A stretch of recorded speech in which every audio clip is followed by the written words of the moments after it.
much money we've paid you and you don't win anything. And, you know, it's just a. I would love it if vibe. it came out that he was one of the guys that didn't show up. That would be so Miami Dolphins if you ratted himself out. Right. Like and one of his teammates say, well, he should know that he's one of them. Yeah, exactly. Yeah. Exactly. That wouldn't shock me at all. No. It wouldn't shock me at all. There's just weird stuff going on. And when you lose, it gets really strange and weird. Well, they point fingers. That's what it is. You start pointing fingers. The coach can't survive there, though. No chance. He can't survive. No chance. And that is when you realize who's been through it, who's got what it takes to get to the other side of it. When you start losing, and it's happening in Arizona, this Jonathan Gannon character, who was the one who grabbed the player who dropped the ball before the end zone, before the touchdown. Slapped him, I think. Slapped him on the chest or something. Yeah, and it was bad. It was a bad look, like really, really bad look. And he had to, I think he got fined, and he took a lot of heat for that. And he was asked today, he was getting asked about, emotions in the game and injuries and dealing with that. And again, the Cardinals have lost 4 straight. They're 2-0 to start the year. They've lost 4 straight. And they're in the NFC West, and this could be it for him. He's been there for a few years. This was part of one of the stranger press conferences you're ever going to see from earlier today. Early in your career, did you have to start trying to figure out how to take the emotion out of coaching, as far as when you have all these injuries and you have all these different pieces? When's the first time that you can recall that? 2007, when our quarterback went to jail. Coach, thank you. What the hell was that? I love the PR guy. Coach, thanks so much. Great stuff. Cut the mic right there. Is that what the PR guy said? Yeah. At the end, he's like, that's enough, because Gannon was fuming, clearly. So he's referencing being in Atlanta and being Michael Vick's coach. I think he was a defensive coach at that point. Yeah. But what a strange way to answer such a kind of routine cliche. It's so easy to just say, yeah, learned that early in my career. It happens. Guys get injured. You got to take the emotion out. Yeah. When back in 07, when my quarterback went to jail. Yeah, like Okay. Michael Vick on line 1 saying, did you really need to? It's like, Yeah, stone face too, like dead serious. Learn that the hard way. Like just said it. Yeah. 07. Okay, Coach. Rubio goes to jail. Awesome. Thanks so much. And you're right about, like, Vic's probably sitting there saying, dude, I've kind of, the smoke has settled here finally. Yeah. It's been a long time. no one one's really brought it up, and you just had to fire that one out. And I think he works for, like, NFL Network or something. Yeah, like he's Vic. been doing media stuff, and he's going to be trending online because people are wondering who was the quarterback that got arrested and went to jail in 2007. Well, you forget about that, right? Like It's almost 20 years ago, the Mike Vick story. I know, but there is that was a tough one, right? That was that was a heavy story, clearly. Yes. And Vic, he paid his dues. He went to jail, as Jonathan Gannon just pointed out.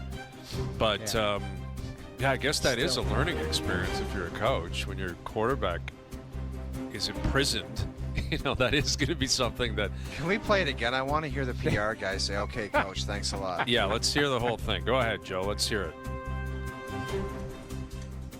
Early in your career, did you have to start trying to figure out how to take the emotion out of coaching, as far as when you have all these injuries and you have all these different pieces? When's the first time that you can recall that? 2007, when our quarterback went to jail. Coach, thank you. Coach, thank you. There's no elaboration or anything. He just goes, Coach, when 07, quarterback went to jail. Yeah. He's like waiting for a response. No follow-up. Well, if you're in the room, Noodles, you're stunned. Like, that's a jaw-dropping, like, what? Yeah, you want to leave. You're like, I don't want to partake in any more further questions as far as this is concerned. Coach, thanks. Thank you. Thank you for donating your time to enlighten us on early in your career experiences, like when your quarterback went to jail in 2007. All right, hour 2 coming up. Ray Ferraro will join us, and Tim Kirkjian from the Park. Jays Mariners tonight. Overdrive continues. TSN 1050 and on TSN 4.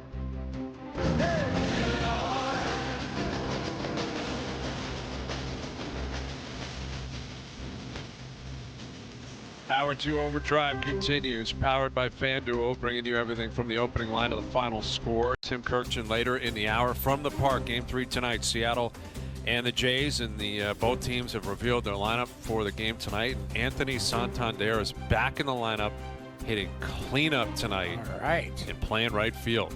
So that back must have been fine flying across the country, and they need him tonight. They need someone. You would think a guy with back stiffness and just would get on that bird haze would just be dying. It's like, sorry, man, I can't even get up in the morning, but he's dialed in.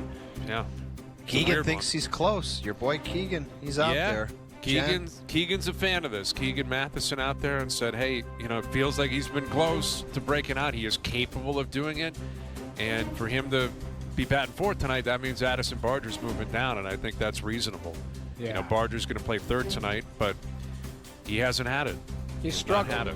He has struggled, and that's a guy that he had a great year coming up, and what do you have, 21? Yeah, 21 20-plus home runs. Really good year. Man, great season, but you know what? They need him. They need other guys. Some of those guys who were kind of like stepped up, and the Clements and guys like that, they need to be better. Varsho, I'd like to see somebody break out outside of, Vladdy and, who you else? need someone to Respect. complement them, right? Like, it's got to be Vladdy and Kirk and Springer.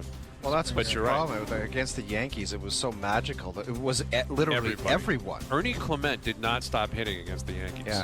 Yeah. He was hitting them off his shoelaces out of the yard. Yes. Exactly. Remember that one he golfed out? He didn't even look like he swung, and it went out of the yard. Game two. It seemed impossible that left the yard. Yeah, and it was like he fanned at it off of his shoestrings, and he dug it out, and it went yard. I was like, I've never seen that in my life. First runs of the game. It was 2-0 lead, and they never looked back. And they need an answer for Morgan Wallen, too. That's the thing. Cal Raleigh, Jorge Polanco's been an issue. And you're right, Raleigh going home. It's not going to be easy, and it's on Bieber and the staff. And then Scherzer, game 4. That's the crazy thing. You get a win tonight. Scherzer has got to be great tomorrow night. It's not going to stop. So we'll see. And Ray's coming up here in a moment. Ray can kind of tell us what the vibes are like in Vancouver. Is it a Jays town? Is it a Mariners town? Oh, yeah. I've got to ask him if he was pandering to his audience when I listened to him the other day and watched him. And he said he was so excited for the Blue Jays to play against Seattle. Oh, yeah. I need to hear that. Ray doesn't get so excited about anything. He's so excited about something happening about golf. in Seattle. Him going to golf, yeah. Right. If he gets to play golf, that would probably excite him. But, I guess he can kind of set the record straight. And that's always a side story, how many Blue Jay fans are going to be there tonight. There were Mariner fans in Toronto. There weren't a lot of them, admittedly. I saw way more Yankee fans than I saw Mariner fans. And Yankee fans can drive up. Like, a lot of people just in New York, the state of New York, are Yankee fans, right? People in Buffalo and upstate New York. No one's driving from Seattle to get to the first 2 games of the ALCS. How many people you think flew in from Seattle? 100? I would guess maybe 100. Some probably did. There'd be diehards and people with money and time.